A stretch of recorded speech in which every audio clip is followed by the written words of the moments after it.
বান্দা যখন ফিরে আসে ভাইয়া, কসম খোদা আল্লাহ তাআলা ভীষণ খুশি হয়। হাদিসে আছে আল্লাহর কোনো বান্দা যখন তওবা করে, আল্লাহ তখন ফেরেশতাদেরকে বলে, আমার ফেরেশতারা 7 আসমান আর জান্নাত সাজিয়ে দাও। ফেরেশতারা জান্নাত সাজায়, আসমান সাজায়। ফেরেশতারা ডেকে বলে, রব্বুল আলামিন কি হলো যে কারণে আসমান সাজাইলেন, জান্নাত সাজাইলেন?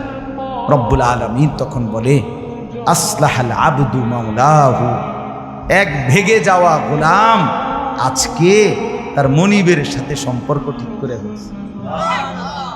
আল্লাহ বলে, আমার এক গোলাম আমার থেকে ভাইগে গেছিল রে, অনেকদিন ওই আমারে সেজদা দেয় নাই, আজকে দিছে। অনেকদিন সে আমারে ডাকে নাই, আমি খুব কষ্ট পাচ্ছিলাম। আমার বান্দা আমার হাতে গড়া, আমার গড়া বান্দা আমারে ভুলে আমার থেকে ছুটে গেছে।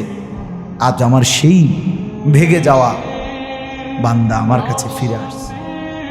লাল্লাহু আশাদ্দু ফারাহান বিতাওবাতি আবদি, নবী সাল্লাল্লাহু আলাইহি ওয়াসাল্লাম বলেন, আল্লাহ তাআলা ভীষণ খুশি হয় বান্দা যখন তওবা করে।